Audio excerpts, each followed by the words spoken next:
Okay, hello ladies and gentlemen. So we start our today's course and it's under the title European Security and Hybrid Threats. So the first lecture, as you can see, is dedicated to Russian-Ukrainian war because it's a factor of instability not only for Ukraine but also for European countries. So first of all, before starting the course, I'd like to focus on the structure, just to let you know what's going on and what kind of sessions and the number of sessions we're going to have. So from the structural point of view, there are 10 lectures and 10 seminars, and they will be assessed due to your participation, your involvement in lecture activity and seminar presentations. And there will be a credit at the end of this course. So regarding this course, there's a list of recommendations, pieces of advice I would give you just to take into consideration. So first of all, while attending the lectures, I would recommend you to structure information. So apart from paying attention to lecture, it makes sense to make notes, робити примітки, draw graphs or draw charts, графіки, діаграми, create or compose tables. Along with it, we are going to summarize this or that piece of information, and there will be some approaches. There will be a lecture itself, and there will be a text for discussion, a story, an article taken from original websites, whether it is BBC or American sites and so on. So in order to summarize this or that piece of information, this or that data, you can use the following word combinations, such as the lecture is about, or the lecture deals with this or that issue, or we focused on the issue of Russian-Ukrainian war or Russian aggression against Ukraine and Europe, for instance. Or another one is the lecturer introduced the following topics, and you can enumerate, naming the topics that were raised and discussed during the lecture. Or, for example, the lecture provided new information about this or that problem, about Russian-Ukrainian war, about the challenges that Ukraine and Europe face. Or professor drew attention or draws attention to the following topics. Or the focus of today's lecture is on. So it's regarding introduction. Apart from introduction, there is the body of the lecture, the so-called основна частина лекції, and the following word combination can also be used. For instance, there were examples of something, of Russian-Ukrainian war, of Russian aggression against Ukraine. Or we compared the situation in Ukraine and in Europe. Or the professor contrasted the approaches used by American scholars and British scholars, or Ukrainian scholars and British scholars. Or the lecturer traced the following issues, such as, you can also use some other word combinations or phrases. For instance, the lecturer presented facts and figures of the Russian aggression against Ukraine. Firstly, it was about the beginning of the war. Secondly, it was about the terms of the war, when it started, and so on. Thirdly, and so on. Or, for example, the lecture described or was about this or that issue. Or the key issue of today's lecture is about Russian aggression against Ukraine. Or, according to the approach used by this scholar, or according to the approach or conception used by that scholar, and so on. Or, for instance, professor or scholar stated that. So there are numerous word combinations and sentences you can use for description of the lecture material. Well, and the closing of the lecture. So at the end of the lecture, I would also invite you to conclude, to make conclusions about the lecture material. And for conclusion, you can use the following word combinations: in conclusion, or to conclude, to summarize, in sum, and so on. Well, are there any questions regarding the issues that were presented? You can also make screenshots just to summarize information and have visible examples what to say and how to say it correctly. Can you understand me? Is the piece of information was understandable, clear enough? Yeah, it was clear. Okay, It was. great. Yeah. So I suppose we can go on. So let's talk about the Russian aggression against Ukraine, and not only Ukraine, but also European countries, and the foundation, the basis, ideological ideas that form the foundation of Russian aggression. So first of all, it makes sense to talk about the Russian world.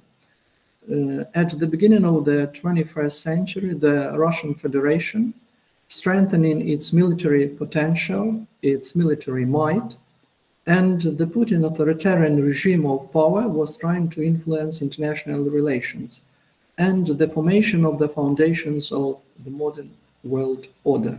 As a matter of fact, Russia's foreign policy was aggressive during the whole history of the Russian Federation.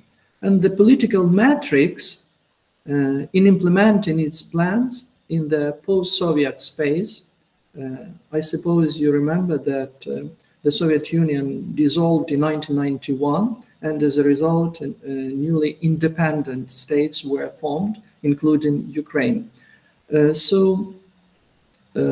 The foundation of the political matrix of the post-Soviet space, especially concerning Russia, was the ideology of the Russian world, Ruski Mir, as they call it in Russian, which is a symbiosis, a combination of modernized Soviet formula of fraternal East Slavic peoples, which reinforces hierarchical superiority of the Russian people as elder brother. So the following word combinations and words were used on this slide, such as to strengthen, зміцнювати, and ideology, ideologema, fraternal East Slavic peoples, дружні слов'янські народи, to reinforce, to strengthen, підсилювати, symbiosis, поєднання, and superiority, перевага. So it would be okay if some of you try to translate this piece of information. Who would like to start up? Just one sentence, one after another. It's not obligatory to translate the whole piece of information for one person, but you may try honing your skills of interpreters and translators. Lesa Kalka, Lesa, you're welcome. На початку 21-го сторіччя Російська Федерація, зміцнюючи свій воєнний потенціал і разом із путінським авторитарним режимом сили пробували намагалися вплинути на міжнародні відносини і формування засад, основи світу. Сучасного світу. Thank you. Well, Каріна Ляш. Політична матриця в реалізації своїх планів в пострадянському світі, просторі стала ідеологемою російського світу. Так, або російською мовою руського міра. Часто ми можемо це почути, руського міра, так. Яке символізує модерну, нову формулу сучасну. Яка є поєднанням? Яка є поєднанням сучасного сучасної радянської формули дружніх східнослов'янських народів, які підсилюють ієрархічну перевагу російських людей, російського народу як старших братів. Як старшого брата. Ви знаєте, що існує концепція, яку активно використовують російські пропагандисти про 3 братні народи – росіян, українців і білорусів. І серед цих народів чільне місце належить російському народу як світочу, як основі цієї єдності, який веде вперед до кращого майбутнього, так як вони нам розповідають. Thank you very much. Let's go ahead. Well, so talking about the Russian world, it's important also to trace what Russian propagandists say and how they explain the policy of the Russian Federation and the policy under the leadership of Vladimir Putin. According to Panarin, one of Russian propagandists and scholars, such a war rages between the Third Rome, Russia, sometimes is called a Third Rome, Третім Римом, and the Third Carthage, Western world, which clearly corresponds with the geopolitical vision. So from the point of view of Panarin and the Russian elite, there is a war, a constant war between Russia, in other words, and Western world. And Russia resists the influence of the Western world. Color revolutions, this is another approach and explanation of their policy, instigated by the United States of America, constitute a significant threat for the Russian world and for Russian people, for the Russian world order, and it is ought to be opposed internationally. So from their point of view, from the point of view of Russia, color revolutions and the intentions of peoples in other countries should be opposed and suppressed. Color revolutions pose a significant threat to the Russian world, the area of the Orthodox, because the Russian Federation and the Russian elite are inclined to think that the post-Soviet space is the space of the Russian Orthodox Church, and it should be under the influence of the Russian Orthodox Church. And by the Russian world, they understand the countries which have the same as Russian cultural and civilizational core. According to Alexander Dugin, the Russian world, Alexander Dugin is another Russian scholar. The Russian world constitutes the only alternative civilization or space offering a counterbalance to the American world. So from his point of view, there are 2 worlds, the Russian world and the American world. And the Russian world is correct, is right, while the American world or the Western world is wrong.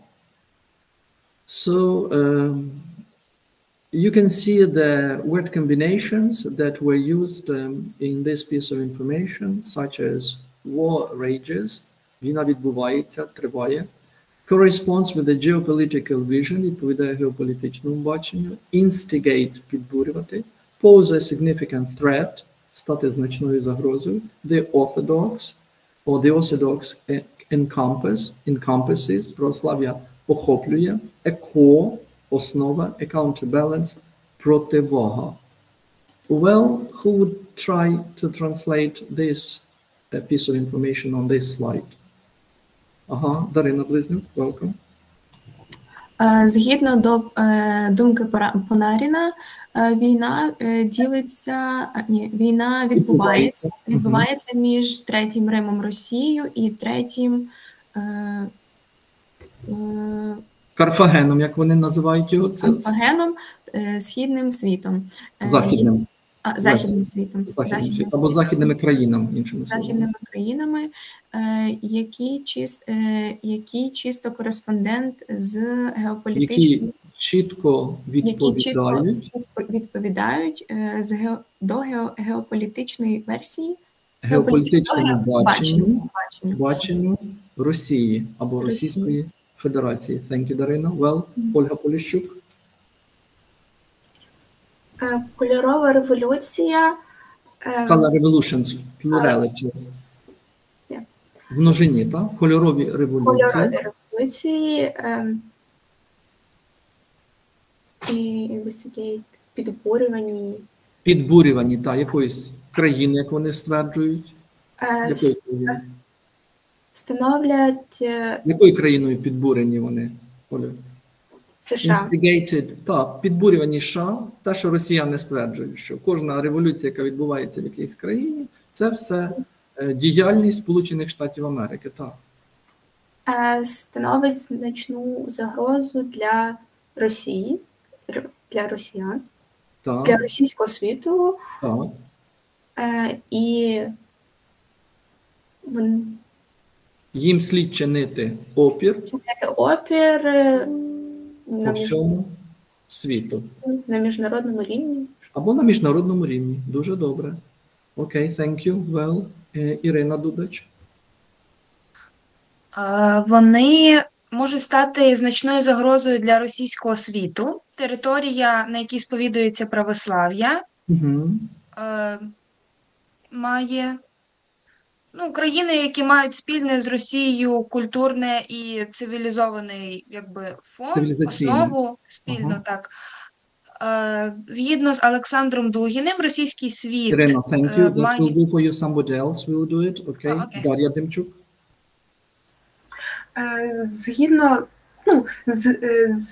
Згідно з думкою Олександра Дугіна, російський світ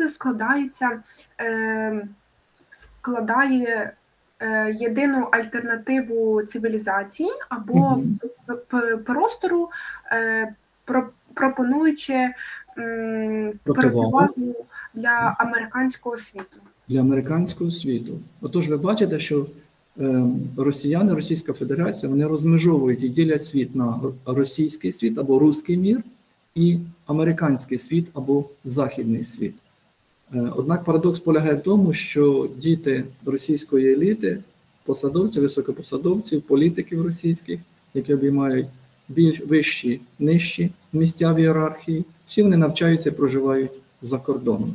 Тобто вони користуються всіма здобутками західного світу, при цьому критикують і вважають, що Заходу потрібно чинити опір. Окей, let's go ahead. So the Russian world.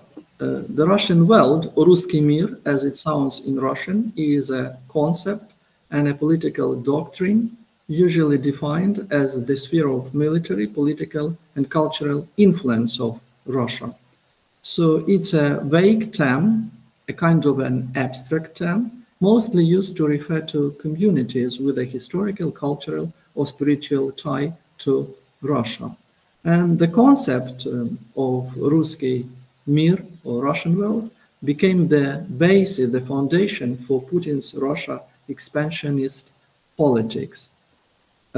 When security structures within Russia put their protege in power, they were well aware of how technologically and economically behind their country is. They didn't like the idea of cooperation with the West, and they don't like it even now because of all their demands about human rights and the other universal values. So the word which is used here may be kind of a new for you, protege, stavlenik, and so on. So how would you translate this piece of information? Who would try? Katarina Gavrilenko. Руський мір – це концепт і політична доктрина, яка зазвичай визначається як сфера у військовій, політичній та військовому, політичному та культурному впливу Росії. Катю, thank you. Well, Ірина Дубич. Це невизначений або розпливчастий термін, який в більшості стосується до країн, які мають історичний, культурний або духовний зв'язок з Росією. З Росії, де поширене православ'я і так далі. Окей, thank you. Well, Леся Калька. Концепт руського міра став основою для путінського, російського загарбницької політики. Thank you. That will do for you. Well, Діана Гончар. Коли російські силові структури привели до влади свого протеже, ставленика, вони були добре усвідомлені, як технологічно і економічно відсталою є ця країна. Є їхня країна, тому що вони ж розуміють, що порівнюючи Захід і Росію, вони розуміють, що там достатньо проблем в усіх сферах. Thank you. Христина Михайлова. Їм не сподобалась ідея співпраці з Заходом через вимоги. Те, що до них ставилися вимоги про людські права та якісь універсальні цінності. Так. Угу. Про пресу, свободу преси і так далі. Thank you. Okay. Well, let's go ahead. Well, next slide and next set of ideas. Since 2014, when Russia annexed Crimea and started a proxy war in Ukrainian Donbass, to the beginning of a full-scale war, Putin and Patriarch Kirill have been using the ideology of Russian world as the main justification for the invasion in Ukraine. It teaches us that the Russian world opposed the corrupt West, led by the USA and Western Europe, already defeated by liberalism, globalization, Christianophobia, gay rights, propagated throughout gay parades and belligerent secularism. But the Russian world isn't just heretical, it is neo-Nazi, having no definite totalitarian leader. It mixes in chauvinistic, fascist, racist, and xenophobic ideas, mottos, concepts, and ends. It's the same as Hitler's National Socialist ideas, violent spread of empire justified by a special right and way.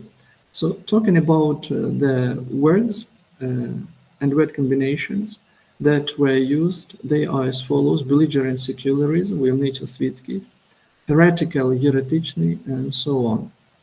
So who is eager to translate this piece of information? Karina Ляш. Починаючи з 2014 року, коли Росія анексувала Крим і почала proxy війну, так вона називається, в Україні, в українському Донбасі, це щоб почати повномасштабну війну. До самого початку повномасштабної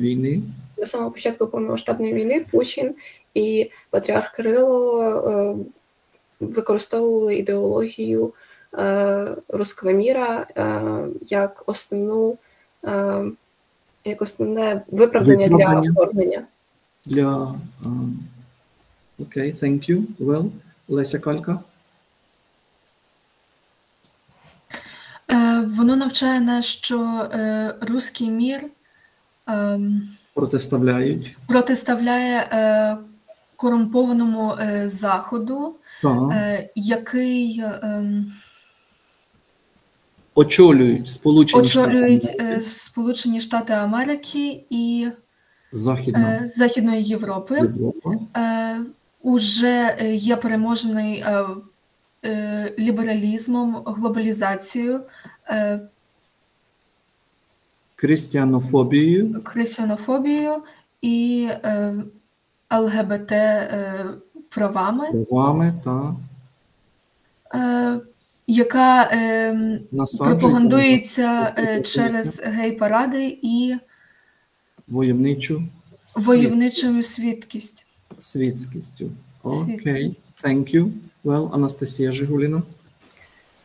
Але руський мир не просто єретичний, він неонацистський,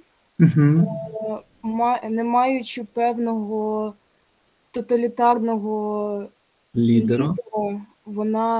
Він змішує шовіністичні, фашистські, расистські та ксенофобні ідеї, девізи, концепції та цілі. Ага, окей, thank you. Well, Богдана Терновська. Але це як гітлерські націоналістично-соціалістичні ідеї, звірство, жорстокість, поширення імперією, виправдання, або виправдовується спеціальними правами та способами. Окей, thank you. Well, I've selected this picture as a description and representation of Ruski Mir. So you can see at the top of this slide the definition what is meant by Ruski Mir. Ruski Mir, or Russian world, is an ideological concept created by Kremlin to mobilize Russians to create an empire. And in this infographic, we can see basic or key elements. So the political center of Ruski Mir, of Russian world, is located in Moscow. So it's a common political center. The cradle of the Russian world, Ruski Mir, considers Kiev its cradle and tries to support the idea that Kievan Rus or Kievskaya Rus is the foundation, is the cradle of Ruski Mir. In the 11th century, the Grand Duke of Kiev mentioned Kherson and the Russian world in one of his letters. So along with it, one of the basic ideas of the Russian world of Ruski Mir is control over neighbors. Ruski Mir envisages control over its neighbors and its integration on the basis of Euro-Asian ideology. So Russian world is also the name of Russian government foundation whose mission is to promote the ideology of the Russian world globally. In Estonia, for instance, it is represented by the Pushkin Institute, opened in 2008. So what are characteristics and features typical for the Russian world? First of all, it is common language. And one of the ideas that were spread by Putin and other Russian propagandists that Russia is going to support and defend the people who speak Russian, whether it is Ukraine, the Baltic countries, or any other country. So at the heart of this Russian world is language, and Russian world protects everyone who speaks or thinks in Russian. Along with it, Russian world needs a common leader, and the Russian world is run by Putin along with Patriarch Kirill.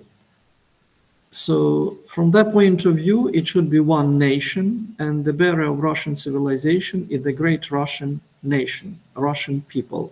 Since their ideology recognized only one Russian nation, neither Ukrainians nor Belarusians can exist as separate nations. So you see that common values, common culture, common religion, and the Messiah complex are embraced, are incorporated by this notion of the Russian world or Ruski Mir. So talking about common values, language comes with spiritual and moral values that need to be protected. Talking about common culture, The Russian world is rich in traditions and culture in contrast to other colonized countries.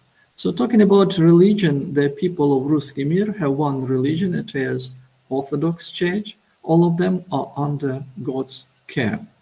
So one more feature is the Messiah complex. Ruski Mir sees itself as the savior of the world in contrast to fascism, Nazism, or absolute evil. So right now, I give you a minute just to select one or two ideas for description of Ruski Mir and try to express this or that idea or set of ideas in English. So beforehand, I want to ask you whether you understand all the notions, all the ideas correctly. Are they clear and understandable? Does it make sense to translate them into Ukrainian? Yes.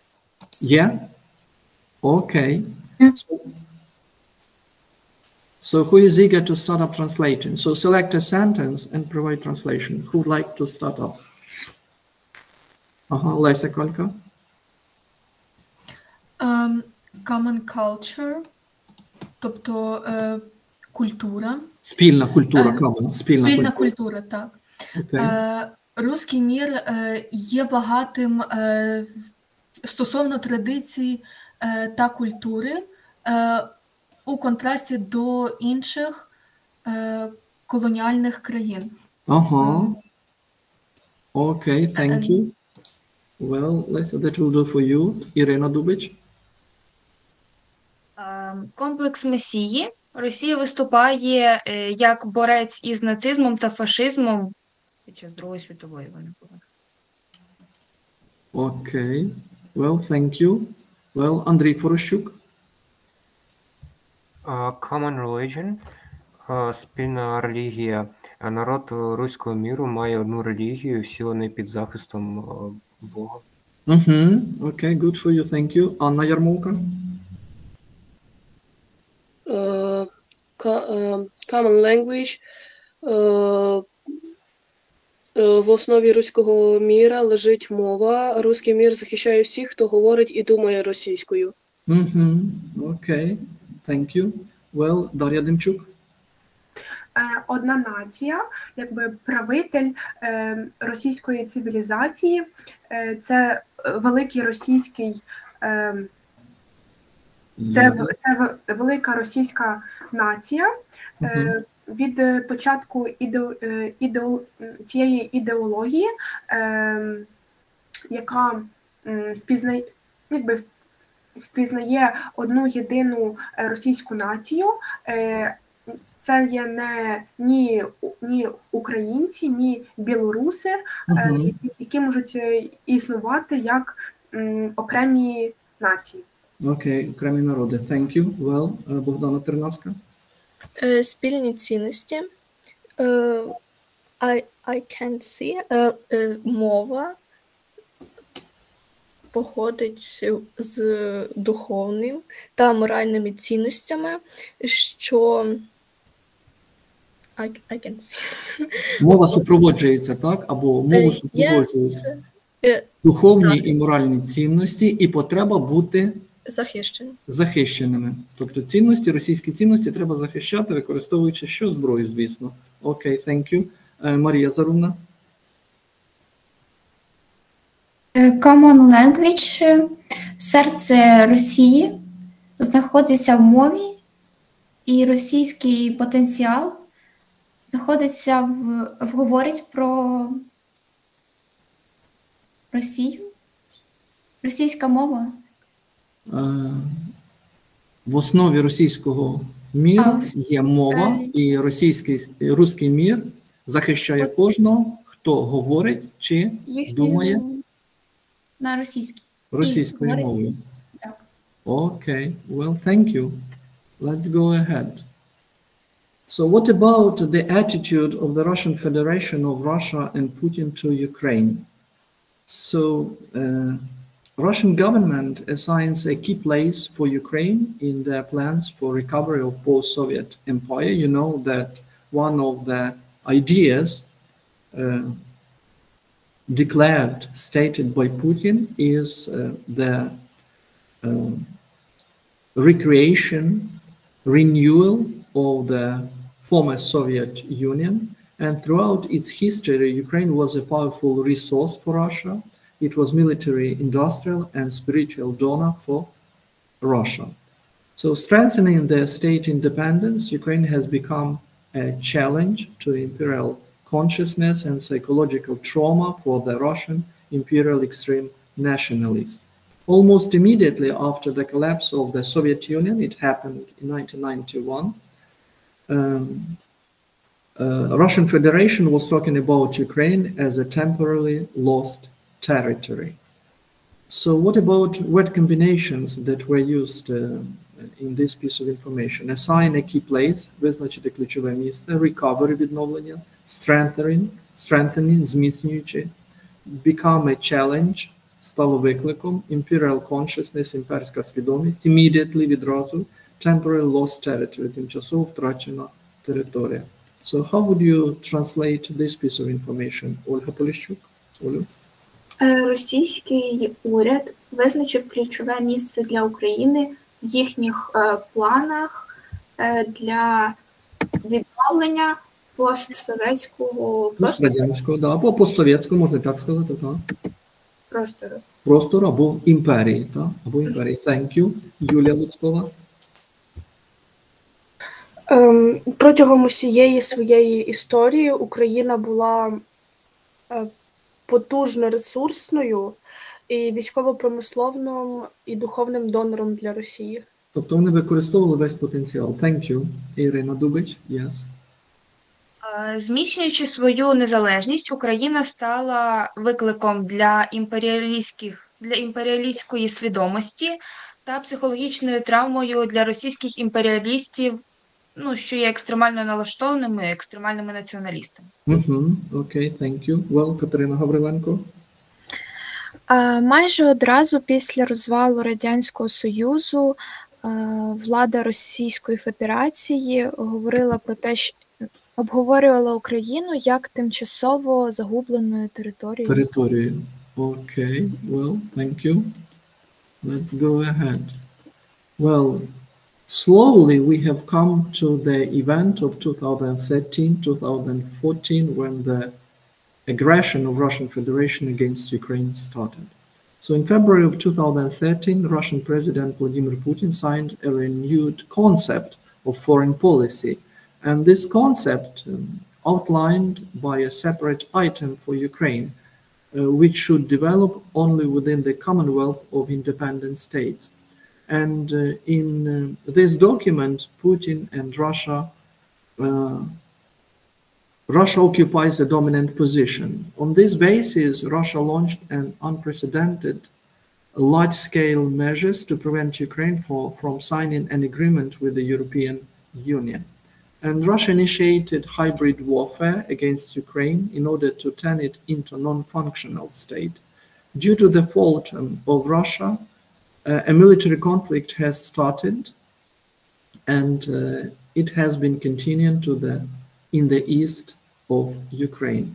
So the following word combinations were used: signed a renewed concept, підписав оновлену концепцію, turn into non-functional state, перетворити на недієздатну державу, outlined by a separate item, окреслена або була окреслена окремим пунктом, due to the fault of Russia, з вини Росії, the Commonwealth of Independent States, співдружність незалежних держав, launched an unprecedented large-scale measures, розпочали безпрецедентні заходи, signing an agreement with the EU, підписати угоду з Європейським Союзом.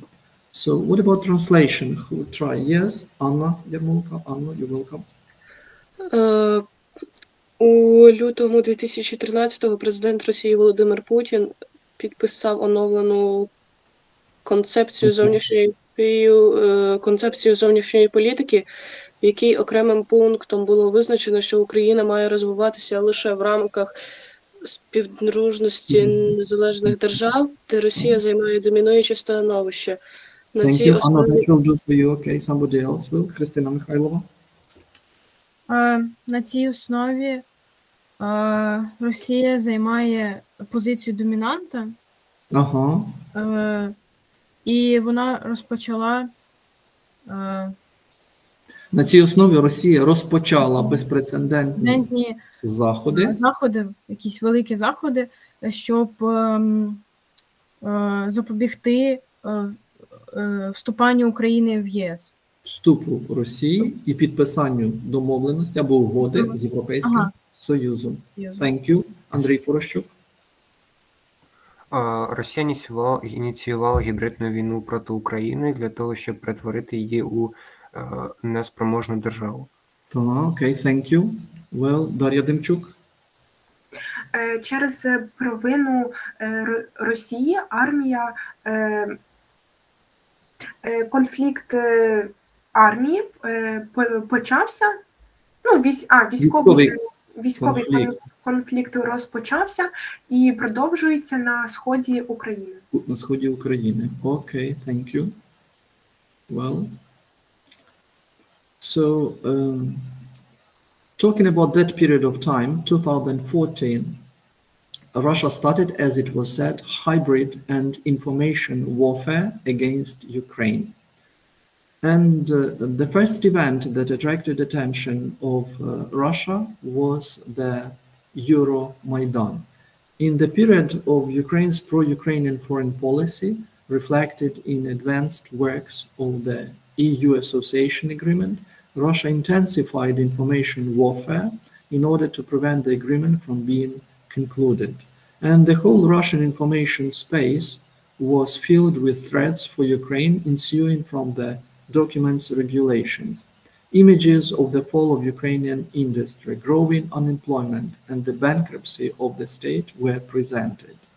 So the scare of Ukraine being separated culturally and economically from Russia, a friendly country, and ensuing dissolution of the country were utilized.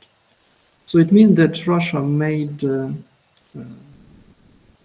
made significant efforts to prevent Ukraine from signing an agreement with the European Union and tried to stop separation of Ukraine from Russia.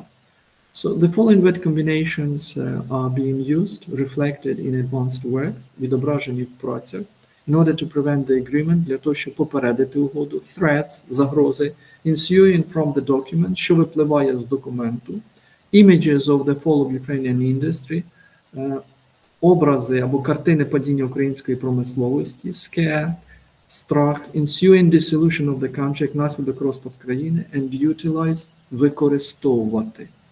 So, who is eager to help us with translation? Анастасія Жигуліна. У період проєвропейської політики України, яка відображена в працях над угодою про асоціацію з ЄС, Росія посилила інформаційну війну, щоб не допустити її підписання цієї угоди. Так, тобто Росія зробила все можливе для того, щоб Україна не підписала цю угоду. Thank you very much. Well, Олександра Трофименко. Весь російський інформаційний простір був заповнений загрозами для України, які запевнюють, які випливають із положень документу. Так, окей, thank you. Well, Аріна Пологовська. Зображення як падіння української індустрії, української промисловості, зростання безробіття і банкротства країни або держави. Держави були презентовані, зображені. Були презентовані в інформаційному просторі, в медійному просторі Російської Федерації. Окей, thank you. Well, Леся Калька. Страх України бути сепарованою культурно і економічно від Росії. Страх тут не скільки України, тут страх через те, що Україна буде... Страх через те, що Україна буде сепарована культурно та економічно від Росії. Що відокремиться, що Україна відокремиться від дружньої країни. Так. І як наслідок розпад країни були використані. Використані. Ага, окей, thank you. Well... So a couple of words about the events on the Kyiv Independence Square. Due to the lack of control over the events on the Kyiv Independence Square from December 2013 to February 2014, Russian media broadcasted materials aimed at dehumanization and demonization of groups of revolutionaries, delivering false information to viewers on the objectives and methods of Euromaidan movement. Serhiy Chernenko and Petro Burkovsky, the authors of a report on Russia's information war against Ukraine, claim that news featured in Russian media were full of anchors of Russian public consciousness, such as fascism, nationalism, banderivtsi, terrorists, and American agents. And the image of fascists on barricades and heroic Berkut was engineered. Subsequently, the residents of the Crimea were juxtaposed with the images of nationalist hordes and junta, penal battalions of the National Guard and the right sector. So how would you translate this piece of information about the Kyiv Independence Square? Дар'я Демчук. Через нестачу контролю над подіями в на Київському Майдані Незалежності. На Київському Майдані Незалежності з грудня 2013 року до лютого 2014 року російські медіа транслювали матеріали з ціллю дегуманізації і демонізації груп революціонерів, доставляючи протестуючих, можемо сказати, протестуючих, так? Так, поширюючи неправдиву інформацію для глядачів про завдання або цілі методи Євромайдану, руху. Євромайдану, так. Окей, thank you. Ірина Дубич.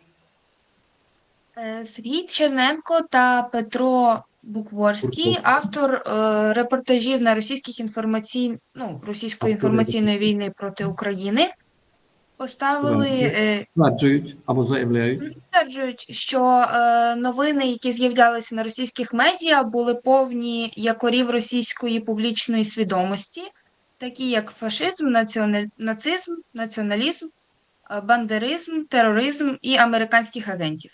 Ага, американських агентів. Thank you. Well, Катерина Гавриленко. Thank you. Портрет фашистів на барикадах і героїчних беркутів був створений. І героїчного беркуту. Це спецпідрозділи міліції в той час. Продовжувати?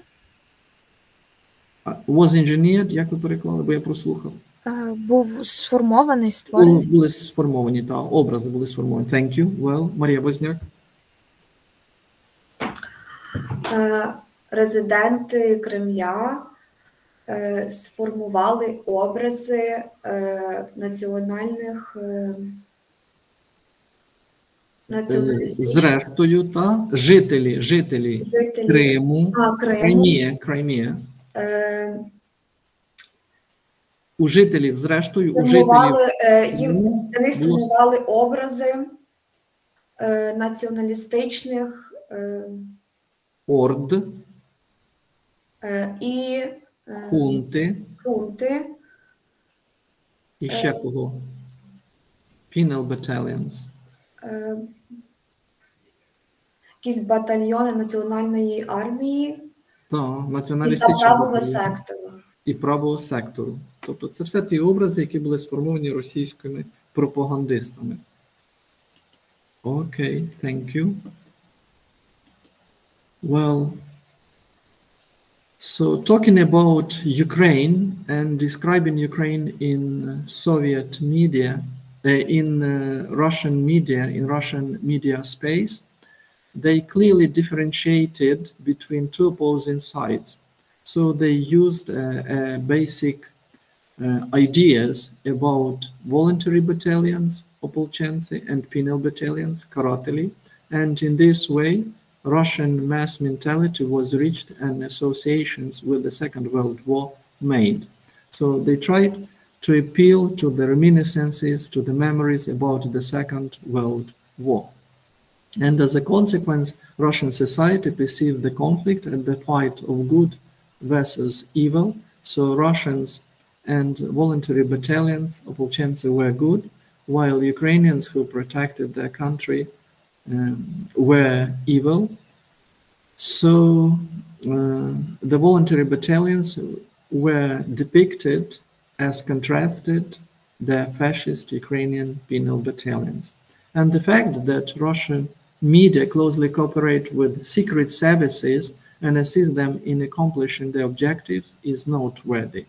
Viewers are delivered a clear message that anyone suspected of acts of aggression towards Russian citizens will be apprehended and punished by Russian authorities. So, talking about this piece of information, the following word combinations were used, such as differentiate between, boast, хвалитися. Viewers are delivered a clear message, глядачі отримують чітке повідомлення. Perceives the conflict, сприймати конфлікт, will be apprehended and punished, будуть схоплені і покарані. The fight of good versus evil, боротьба добра зі злом, and the kidnapping and imprisonment, викрадення і ув'язнення. Well, so how would you translate this piece of information, Марина Ковенко? Російські медіа чітко диференціювали між двома протилежними сторонами. Так і можна казати, оце ополченці? Ополченці, так, ополченці. І карателі. Карателі. Каратель, так. Окей, thank you. Well, Каріна Лящ. Таким чином, охоплюючи російську ментальність, масову ментальність, було досягнуто і створено асоціації з Second World War. З Другою світовою війною. Світовою війною. Thank you. Ярослава Бучак.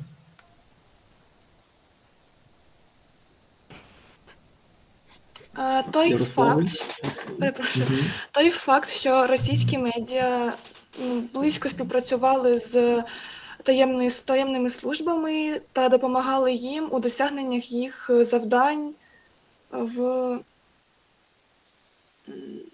Is noteworthy. Вартий того, щоб його зауважити або зазначити. Цей факт, про який говориться. Окей, thank you. Well, Олександра Трофименко. Глядачам дається чітке повідомлення про те, що будь-хто, хто буде підозрюваний в актах агресії до російських жителів, громадян, буде покараний, затриманий, покараний російською владою. Затриманий, покараний російською владою. Thank you. Окей. Well,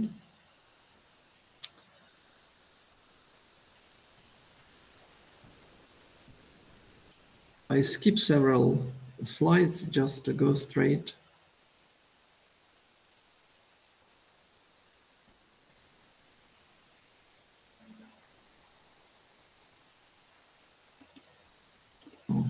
The shutdown of the Malaysia Airlines flight. So there was one event also important while we are talking about Russian aggression, because it concerns not only Ukraine but also European countries. So Malaysia Airlines Flight 17 was a scheduled passenger flight from Amsterdam to Kuala Lumpur that was shot down by Russian-backed forces with the Buk 9 M38 separate-to-air missile on 17 July 2014 while flying over eastern Ukraine. All 283 passengers and 15 crew members were killed. As a consequence, in the eyes of international public, Russia came to be perceived as a threat for international security. And consequently, well, leaders were forced to take more decisive measures. So the United States of America, the EU, Canada, and Japan decided on introducing economic sanctions against Russia. In response, the Federation enforced its own sanctions against Western countries. So, talking about the vocabulary, shoot down, збиття, became a milestone of the conflict, стало рубежем конфлікту, came to be perceived as a threat, Росію почали сприймати як загрозу, international security, міжнародна безпека, consequently, зрештою тому, were forced to take more decisive measures, були змушені вжити рішучих заходів, introducing economic sanctions against Russia, ввести економічні або запровадити економічні санкції проти Росії in response, у відповідь. Okay, so what about translating of this description of the event? Ivana Minkevich?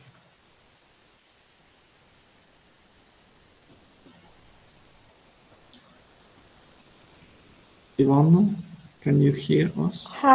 Так. 17-й літак малазійських авіаліній був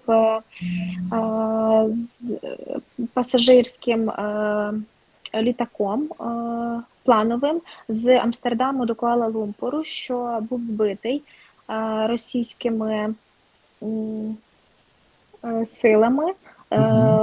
Буком 9М38, земля-повітря ракетою 17 червня 2014 року, коли літак пролітав над сходом України. Всі 283 пасажири і 15 працівників були членів команди. Членів команди. Були вбиті. Окей, thank you. Ірина Дубич. Як висновок в очах міжнародної публіки, Росія виступила як агресор, загрозою для міжнаціональної безпеки і внаслідок...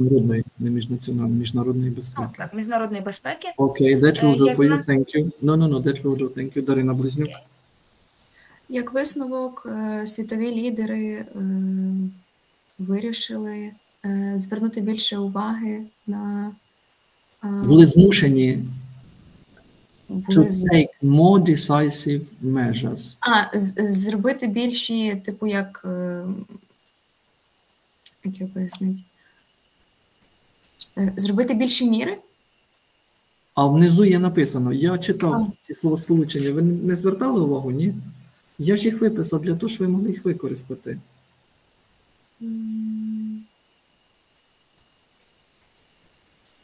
Я ж їх читаю для того, щоб ви були змушені вжити рішучі заходи. О, вони ж для вас, не для мене. Окей, thank you. Well, Анастасія Жигуліна.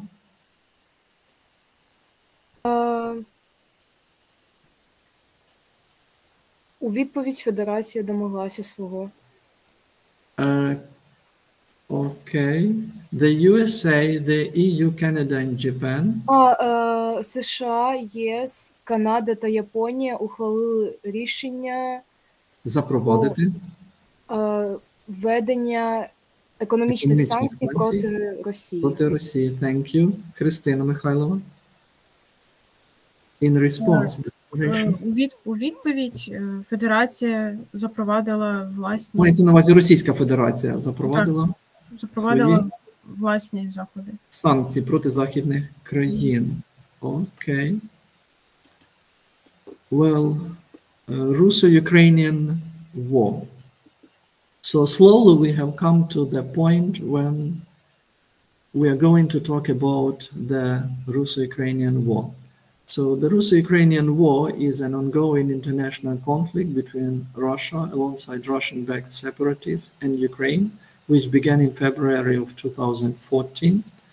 And following Ukraine's revolution of dignity, Russia annexed Crimea from Ukraine and supported pro-Russian separatists fighting the Ukrainian military in the Donbass war. The first 8 years of conflict since 2014 up to 2021 also included naval incidents, cyber warfare, and political tensions. In February 2022, Russia launched a full-scale invasion of Ukraine. So the following words and word combinations, we're talking about new vocabulary, were utilized in this description to annexувати naval incidents, морські конфлікти, political tensions, and so on. Launch, розпочати. So what about translating? Софія Клишната? Так, я тут. Русско-українська війна – це війна, це міжнародний конфлікт, що продовжується між Росією і російськими сепаратистами і Україною, яка почалася у лютому 2014 року. Софія, thank you. Єлизавета Костюченко.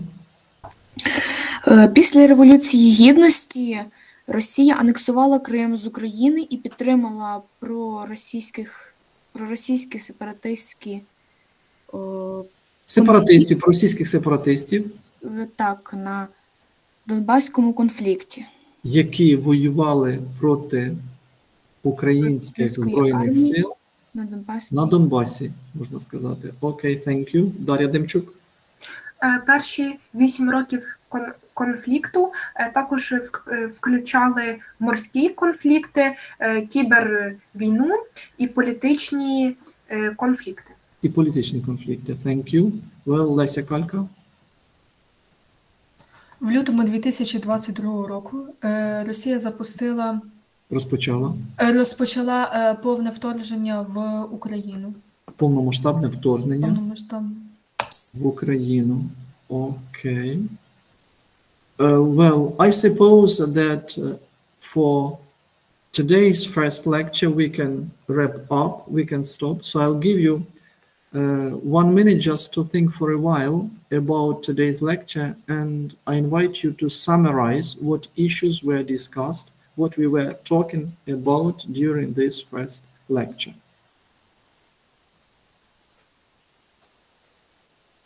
Lesa Kalka, you're welcome. Well, the lecture introduced the following topic: the Russian-Ukrainian war as a fact of instability, and mostly we talk about how Russian world and Ruski Mir, and how they try to colonize almost all of the world, and in my opinion they will continue to do that because all of other countries, they don't react enough, and that gives Russians a place of movements that they can do whatever they want because world will ignore them. Also, we talk about how Russians world seems to simplify every other culture. And okay, Lesa, thank you very much. It should be short, not long. Sorry. Okay, thank you. Well, Irina Dubic. Also, we talked about two worlds, Russian world and USA. It's about West countries. And features of neo-Nazism in Russia. It's about fascism, Nazism, and another things. We talked about Malaysia Airlines, which was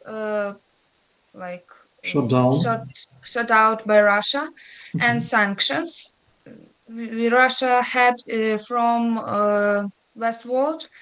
And about 1991, when Ukrainian just had its territory independence from Russia. Okay, thank you. Katerina Gavrilenko. I'd like to add that we also talked about the basis of Russian aggression towards our country, including the strengthening of military power, also the Russian bold idea, which we've previously discussed, and of course the involvement of Western world in this conflict in the beginning of the war in 2014, as after the Malaysia airlines shut down, they had done some measures to prevent the conflict, even though it didn't actually help. Okay, thank you. Богдана Терновська. The professor drew our attention to Ruski Mir and how it used to manipulate people's minds, and such as, in quotes, common values, culture, religion, language, to spread Russian power over the other countries. Thank you. Дар'я Демчук.